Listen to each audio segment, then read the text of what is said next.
Salut tout le monde, ici Rémi. En avril dernier, je vous parlais pourquoi j'investis en immobilier, mais pourquoi je n'étais pas encore à la bourse.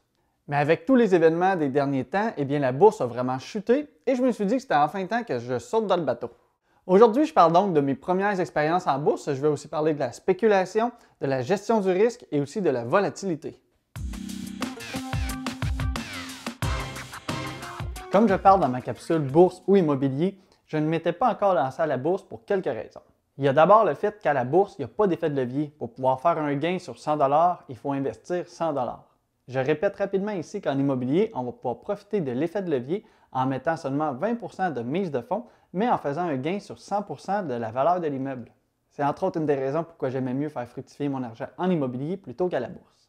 Il y a aussi une autre raison. En fait, je me retrouve dans une situation que certains appellent être un riche pauvre. En fait, j'ai une valeur nette qui est quand même élevée, on parle de plus de 1 million de dollars, mais quand même, c'est tout concentré sur la valeur de mes immeubles, c'est-à-dire que j'ai très peu de liquidité. Dans les faits, j'ai même une marge de crédit qui est utilisée parce que je m'en sers pour investir sur les mises de fonds de mes immeubles. J'ai donc acheté mes derniers immeubles en les finançant à 100 % en passant par ma marge, c'est-à-dire que j'ai très peu de liquidité depuis plusieurs années et très peu de liquidité, c'est très peu pour investir en bourse. Mais au printemps dernier, la bourse a chute. En fait, à peu près dans tous les secteurs d'activité, la bourse descend énormément. Et pendant que tout le monde est en train de paniquer en se disant qu'ils sont en train de tout perdre, moi je me dis que c'est commencé à peut-être penser à acheter pendant que c'est très bas. Je me rouvre donc un compte Disnat, et d'ailleurs je ne suis pas le seul qui a pensé à faire ça parce qu'il y a beaucoup de monde qui l'ont fait. Et après ça, je décide de transférer 100 $ vers mon CELI, juste question de tester les transferts.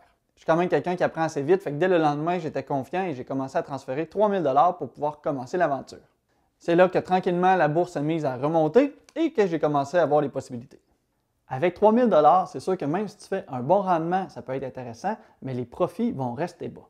Donc, rendu à l'été, j'ai décidé de tester la bourse pour vrai et j'ai décidé de transférer en tout un autre 35 000 $ pour un total investi de 38 155 $ dans mon CELI que j'avais pris aucune cotisation avant. Mais rendu à l'été, je n'avais pas plus de liquidité à investir dans mon CELI. En fait, ce que j'ai fait, c'est que j'ai pris ce montant-là à même ma marge, donc c'est un prêt que j'ai mis dans mon CELI et qui me coûte quand même 2,95 %. Ça se retrouve donc à être un défi supplémentaire de pouvoir réussir à faire un bon rendement parce qu'il faut au moins que je fasse 2,95 % avant même de commencer à faire un gain. Avant de vous montrer dans quoi j'ai investi et mes rendements, je vais revenir sur une publication que Pierre-Yves McSween a faite sur Facebook. Je ne suis pas toujours 100 % d'accord avec ce qu'il dit, mais dans ce cas-ci, ça reflète bien aussi ma façon de penser, fait que je ne vous dirai pas que ça vient de moi, je veux plutôt lui donner le crédit. Il a fait un long post sur la capacité à prendre un risque, je vais vous faire un résumé ici. Si vous avez 25 ans, vous pouvez risquer 100 % de votre 10 000 ou 30 000 $, mais ça veut aussi dire que vous risquez de perdre le coussin que vous avez mis tant d'efforts à construire. Quand vous avez 35 ans, avec les enfants, la maison, les responsabilités, vous ne pouvez pas risquer votre vie non plus. À 40 ans, il est facile de miser 50 000 sur un titre quand on vaut 600 000, 900 000 ou 2 millions. Ce n'est pas la même réalité quand on a 30 000 $ en actifs total au même âge.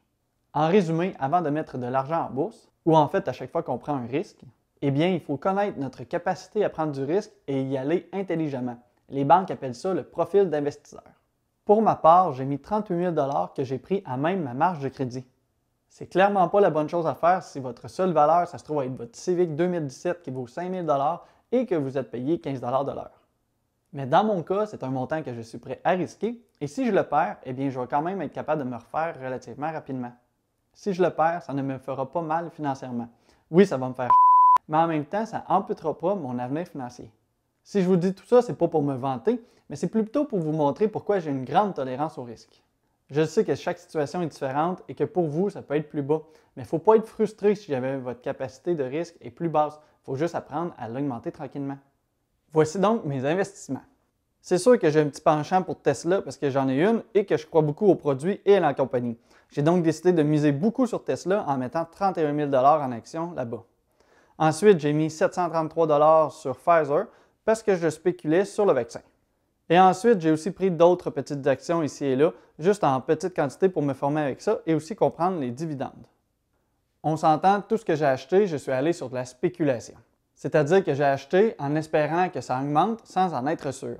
C'est l'équivalent de prendre une chance, c'est-à-dire de dire que quelqu'un va vouloir acheter les mêmes actions que toi tu as achetées, mais il va vouloir les acheter plus cher directement au moment que toi tu vas vouloir les vendre. Est-ce que tout ça a fonctionné? Est-ce que mes débuts en bourse n'étaient pas si pires? En fait, dernièrement, sur les actions de Tesla seulement, j'ai perdu en valeur 7,82% en une seule journée, soit plus de 3 785 $. Si on regarde juste ça, ça semble plutôt catastrophique, mais il faut être capable de regarder l'ensemble. En fait, le coût de l'action Tesla avant cette baisse avait augmenté de 89,66% par rapport à mon achat. Donc, même si cette action dégringole en une journée de près de 8%, j'ai quand même une prise de valeur de 82% qui équivaut à 25 629 $ en 5 mois libre d'impôts dans mon CELI. C'est plutôt bien, mais c'est un coup de chance. Il faut dire que ça aurait pu aussi virer de l'autre bord.